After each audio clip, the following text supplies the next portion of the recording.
to the Ally in Action interview series. I am Shantera Chatman, president of Power Consulting, and today I am really excited to have with me Doug Westby-Gibson. And for anyone who has seen any of my webinars or have been a part of any of my speaking engagements and things like that, you know that Doug is kind of a central part of my sessions. When I wrote the book, The Transformative Ally Framework, Doug was somebody that I thought about often when it came to what does allyship look like? What does it look like? What does it feel like? And so I tend to use a lot of stories about Doug, and I talk a lot about Doug. So why not have Doug on the podcast? So I am going to introduce Doug to you and give him an opportunity to just be welcomed here on the platform. And we're going to get this conversation started. So hi, Doug. Hello, Shantera. How are you? I'm good. I'm good. How are you? Wonderful. Wonderful. So for those of you who don't know and who haven't heard a lot of the stories that I've shared, Doug interviewed me, was my first boss right out of college. So Doug, I've known for a very long time. We're not going to say how many years because I was trying to remember how long it actually has been, but yeah. It has been I met you when I was 22 years old and I just turned 45. Wow. Okay. There you have it. We'll leave the numbers on your side there. Yeah.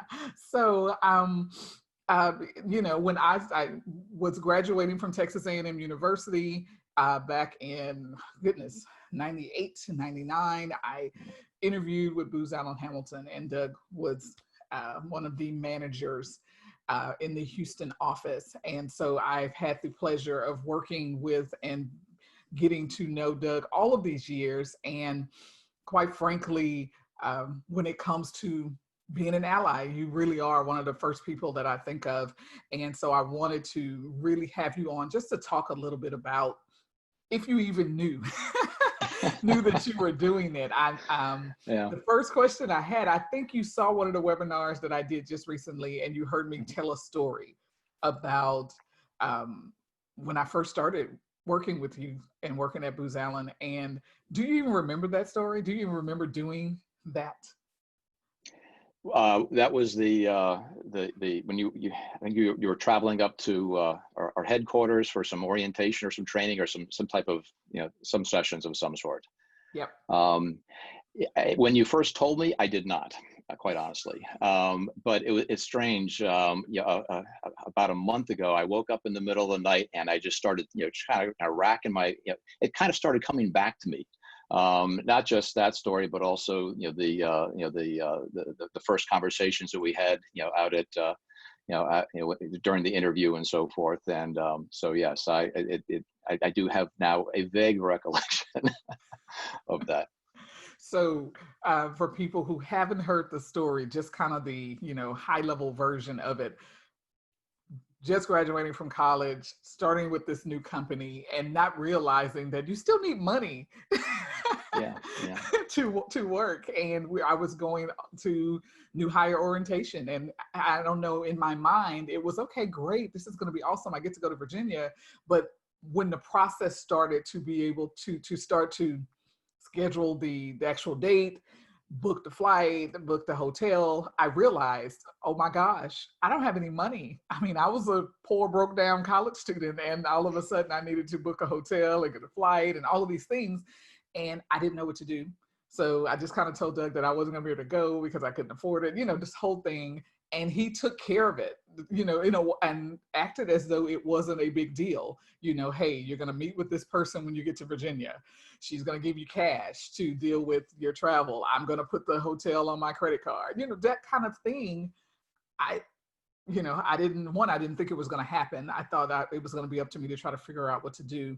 But two, to have someone just say, I got it, don't worry about it.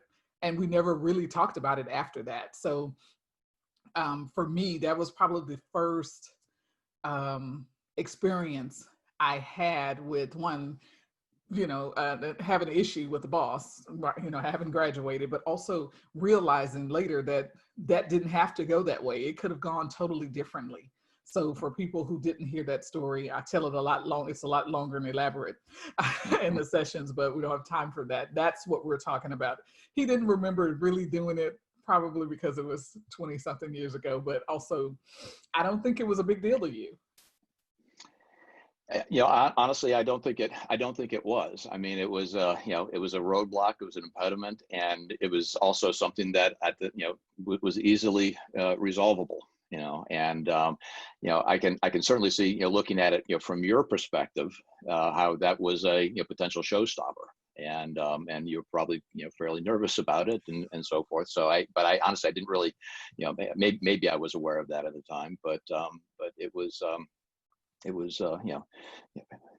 Problems like that are good ones to have, because they're, they can be taken care of. So, yeah. Well, I'm glad that you at least remembered a little bit of it later, after I kept saying, "Hey, you remember that? You remember that?"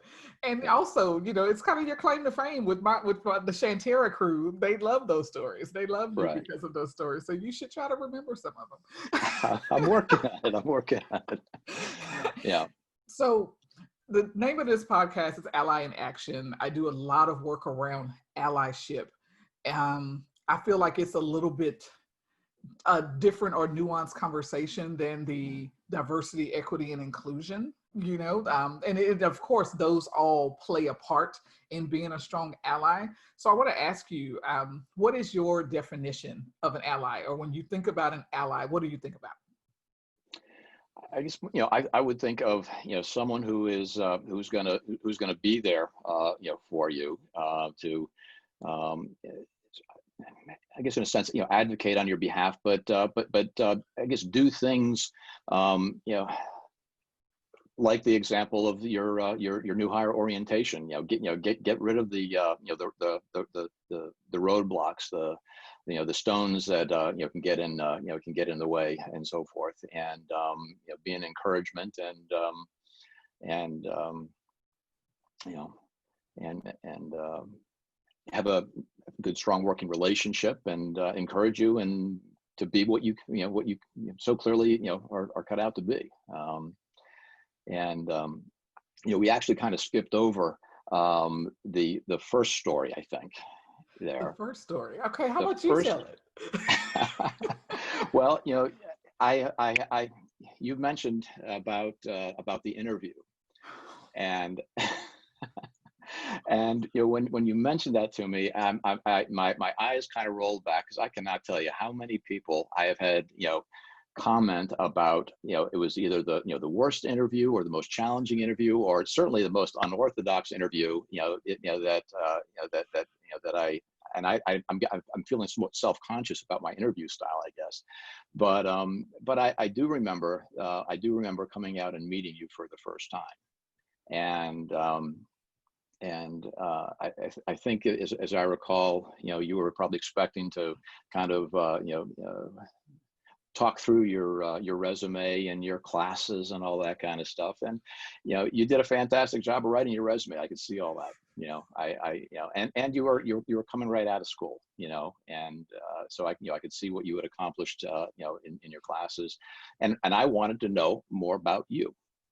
I didn't want to hear just what was on the resume, and what really impressed me, at the time, and this I do very clearly remember, was just your energy and your passion. You had that confidence, that consulting presence, and those are things that they're hard. You can't teach somebody that stuff, and anyway, that's what I really saw in you, and so after the interviews, yes, I advocated on your behalf, because I really saw some phenomenal potential, and looking back on it now, how many years later, I was right.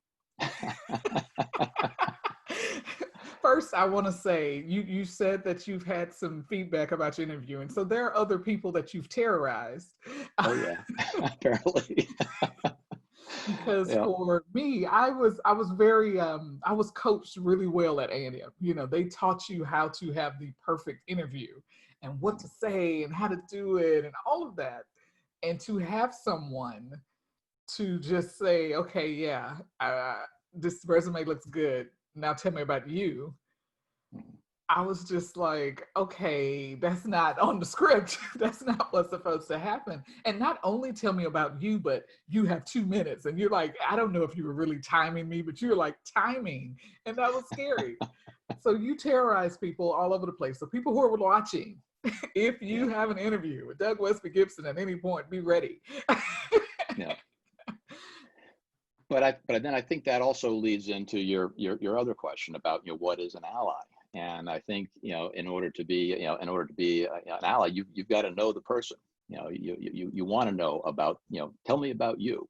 Let me tell you about, about me. So that relational component, is certainly there.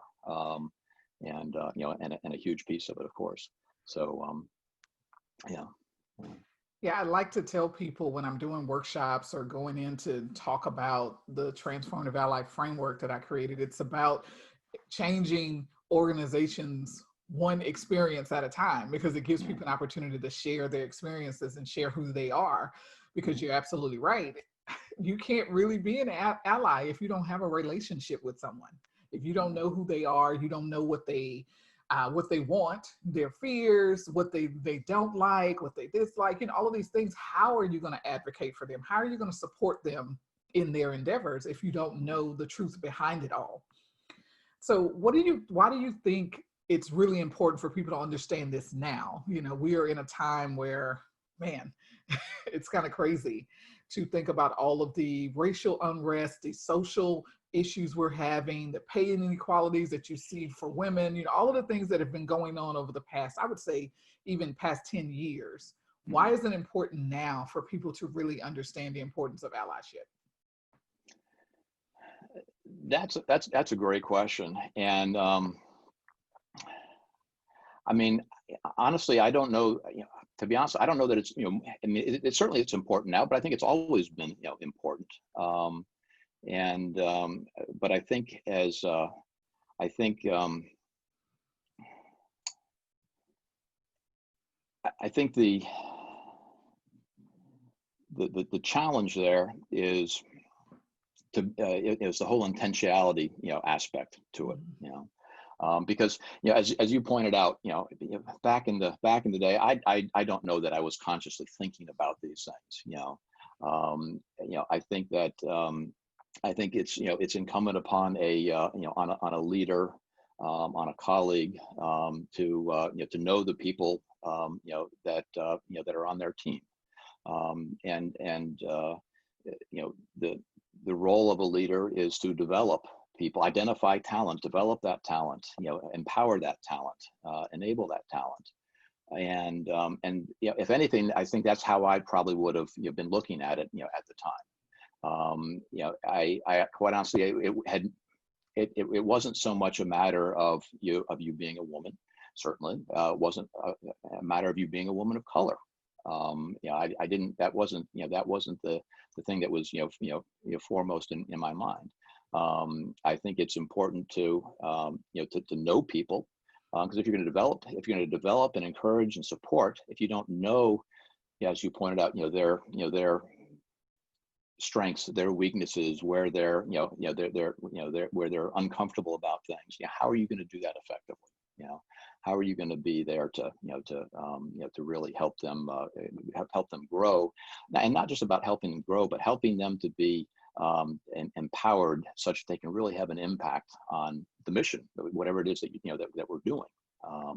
And so, in that sense, I think it's always been a hugely important thing. I think in today's times, it's these are sad times, quite frankly. Um, but are they? Because you wrote an article not too long ago about sharing some of your experiences that occurred back in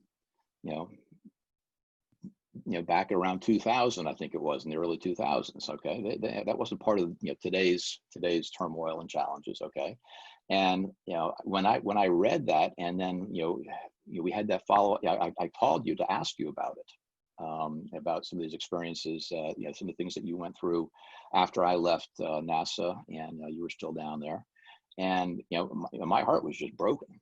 I mean, I just felt sick to my stomach.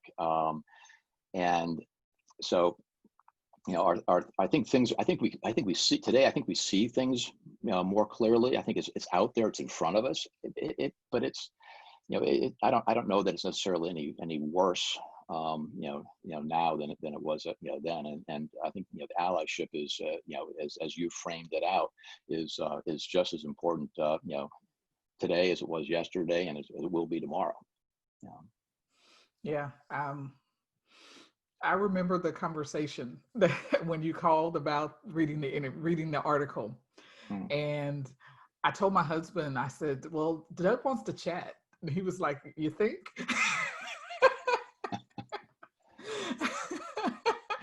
And he asked me, he said, "Had you ever told him any of that stuff?" I was like, "No, he was gone and he'd left, and I don't know what's the point, but I think that also the fact that you called back, it was like 20 years later, right? Again, me with the numbers, but but we still were able to have a conversation about it. And you asked me questions about it, and kind of what that looks like, what it feels like. And those are the things that I think people really need to kind of prepare themselves for, those type of conversations, because people are more open now. We are sharing more, and to just want to hear, just to listen, is really, really important. One part of advocacy that I talk about a lot is that if you are not able to listen to learn and try to understand another person's perspective, there's no way you're going to even, get to accomplish the things that you're trying to do with that person.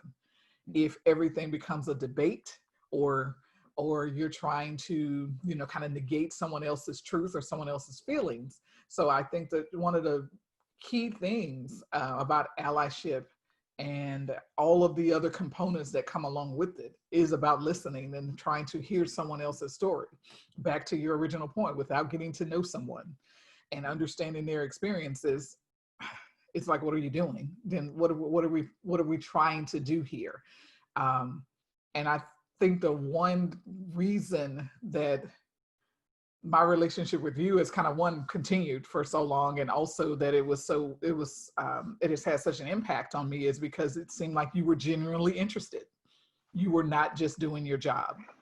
And maybe you were just doing your job initially, but you did it well enough that I didn't feel like someone was telling you to do it.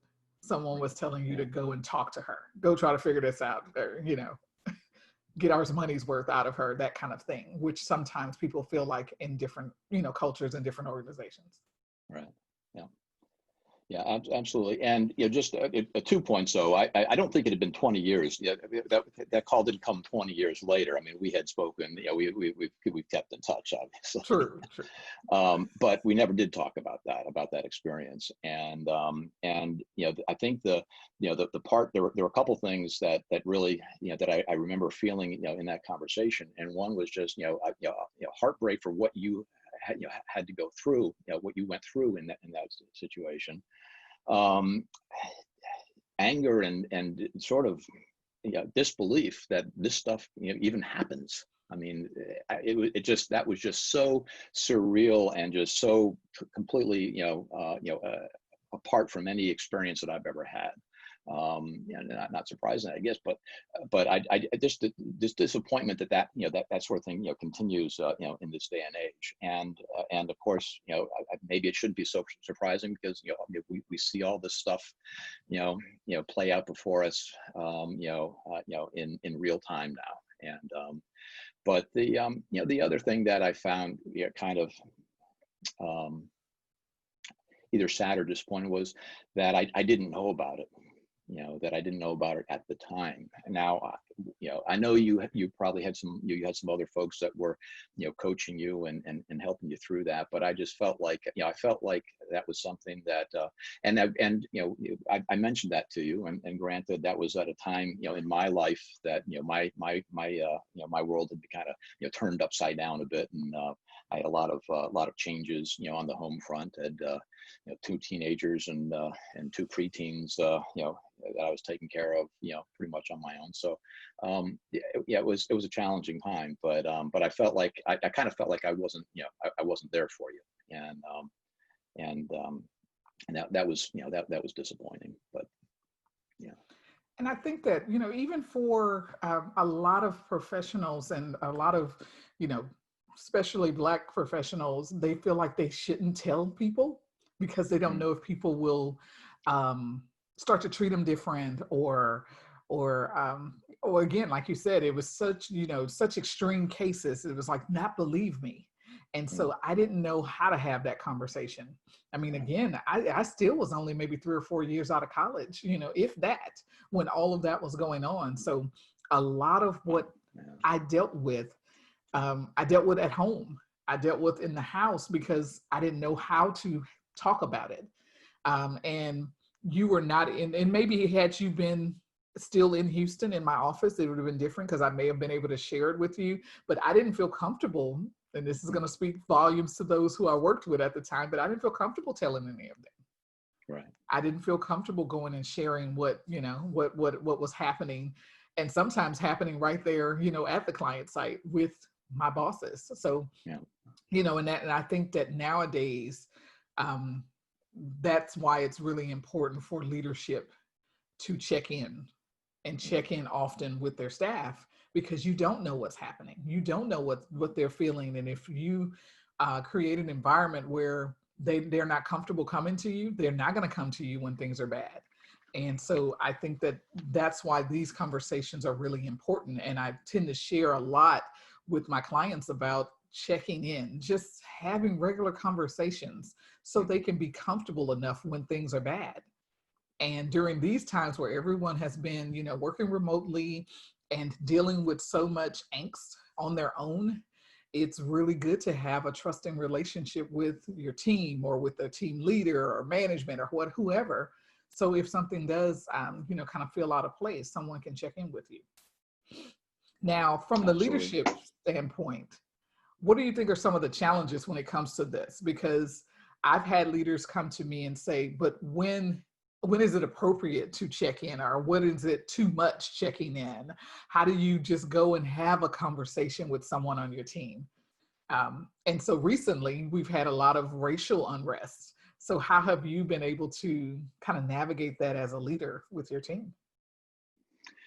Yeah, well, I'm currently, with an organization, working with an organization, that is very diverse, and takes this stuff, very seriously. We've had, numerous, all hands leadership, calls, that, my wife has walked into the room on one of these calls, and she was like, totally amazed at the tone, the emotions that were being, the things that were being shared, amongst the leadership team, the stories that were being, shared and told, and so forth. And so, in that regard, I feel very, fortunate and blessed, to be part of an organization like that. Now, I also, I will say that, after the conversation we had, and I shared that article, and with my team, um, and we had some conversations about that, and it uncovered things that, quite frankly, had it not come to the forefront of my mind, I probably wouldn't have, been probing along these lines. And we had some really, really good, discussions with the team. I've got, several women of, various, ethnicities and so forth, minorities, and some, some men as well. And we had some really good open conversation, and we uncovered some things that, that I was a little bit surprised to hear. Nothing as egregious, or, but still things that I'm glad we uncovered, and got out on the table. So, yeah, I think that, I think as far as, to your question about, how do you know what maybe what the boundaries are if where you're going too much too far? I don't know the answer to that, but I will say that, I had several years ago, I had as a client a woman who was really, really sharp lady. And quite frankly, I've actually, throughout my career, I've probably either as clients or as, or as managers, supervisors, I've had, a number, probably more women than men, that I've been reporting to and working for.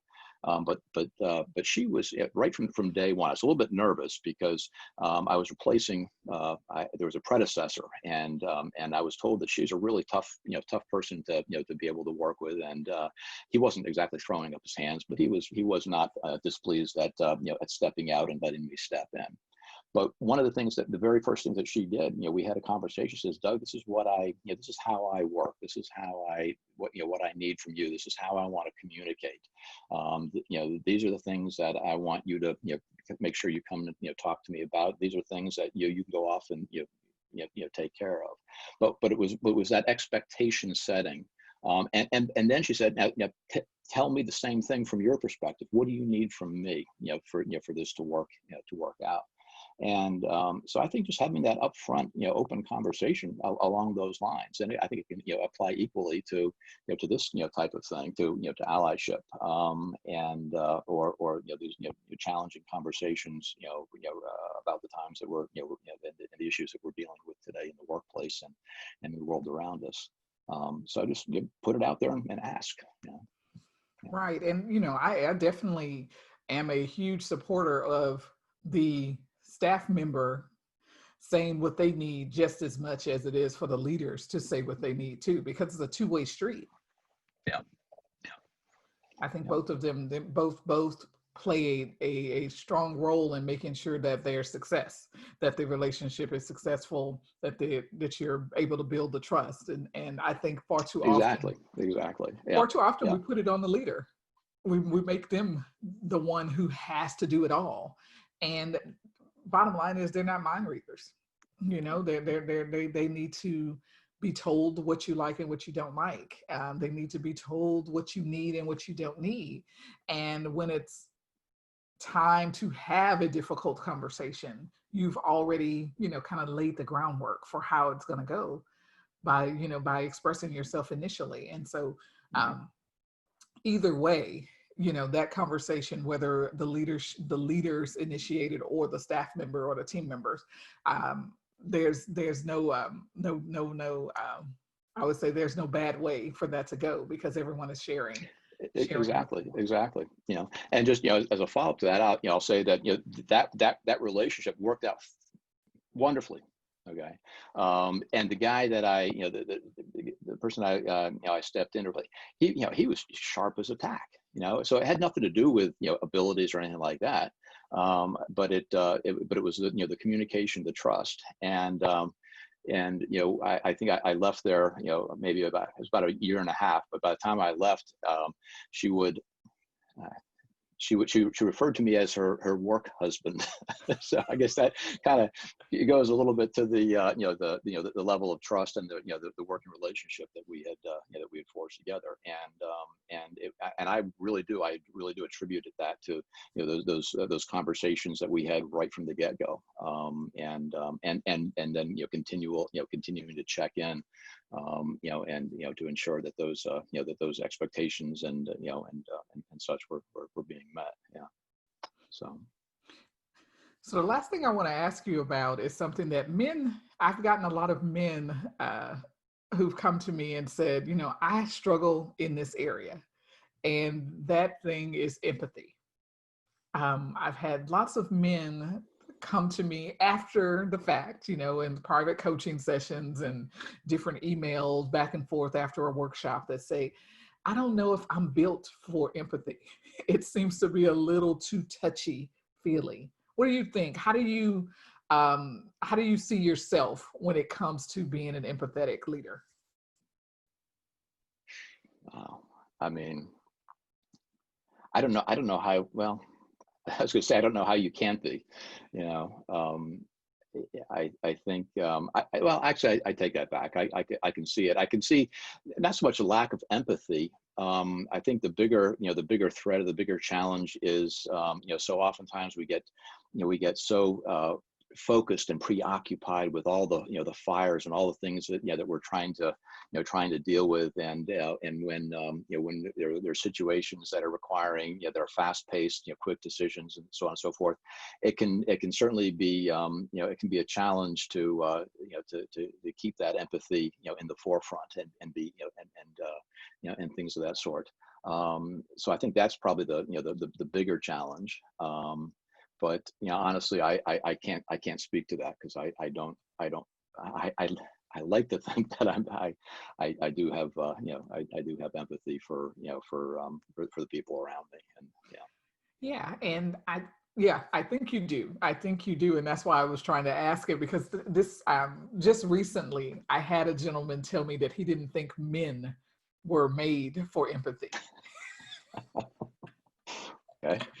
And I told him that I thought that was an excuse for not Yeah. wanting to put in the work, and not try. It's just walking in someone else's shoes. But I think Mhm. for him, he had this macho thing going on, and it just became a barrier. It was a block for him to even get past that. And the word empathy for him seemed a little too soft in his Yeah. own words. So Yeah. And I can certainly see that. I mean, I certainly, we all have, run-ins or, encounters with, with people who, quite frankly, they probably don't know what the word means, right? And they certainly don't exhibit it, and so forth. So perhaps it's not, all that terribly surprising, but I would agree that, a blanket statement that, men aren't wired that way, is, there may be other, maybe other blanket statements that could potentially apply, but I don't think that's one of them. Yeah. yeah. Well, this has been really great. Is there anything that we didn't cover that you want to share with your public? Public. Yeah. Well, for one, I'd really like to meet this guy, Doug, sometime. Maybe I can, hopefully learn a few things from him. Um, I think, I guess, the one thing that does come to mind though is, I'll share with you, one of my favorite, I guess it's story, or it was a movie actually, not a cinematic classic by any means, but it's something that I've always just been absolutely fascinated with, and it's the butterfly effect, you know. And the movie, is it Ashton Kutcher, I think, was in that movie, if I'm not mistaken. Yeah, but it was just fascinating how the little things that we do, how those, the things that seem so, insignificant, inconsequential, that you don't really pay a whole lot of attention to, like figuring out how you're going to pay for, this young college, student, to be able to go to the new hire orientation at headquarters, how impactful those things can be. And at some point you kind of have to stop, thinking about some of those things too much, because it can really kind of bend the mind a little bit. But those little things, how the little things that we do, can have such, big impacts, and change the course of things in ways that we have no idea, about. And so I think that's, that's where it's just incumbent upon us to be, be mindful of that, and not necessarily look for the opportunities, but certainly be receptive, to the needs, to be receptive when those opportunities land right in front of you, and take those, take those little steps, do the right thing in the time, and in the moment, and you have no idea, what's going to come of that. And and so I'll share that with you. I think that's I think that's been something that, again, I think about, quite a bit, again, until it starts hurting my head. So. Oh, well, that's a great way to end it, to end this conversation. And just to that point, yeah, you have had just a profound impact on me, on my life, professionally and personally, really. And so, one, I want to just thank you, kind of publicly here. Thank you for everything that you have done to mentor me, to coach me, even when you didn't know you were mentoring and coaching me. I appreciate it because it was authentic. I appreciate it because it seemed it was truth that was always being told in your actions and also in your words. So that from someone who has always looked up to you, and kind of you set the standard for what a leader was for me for my entire career, and even for what allyship looks like. I appreciate you. Thank you for taking the time to have this conversation with me today, out of your busy schedule, I'm sure. I'm just going to say, I just love the background here. This is just awesome. You look really, collegiate and fancy. And so this is just perfect. So anyway, thank you so much for the time, and for everyone listening and watching. Thank you for taking the time and for, putting in the time to learn more about allyship and learn about how you can be a stronger ally. I hope that this conversation helps. I hope that you share this conversation with your teams, your friends, your family, whoever you feel like needs to hear it and could learn from it. And until next time, I am Shantera Chatman. Thanks again. Bye.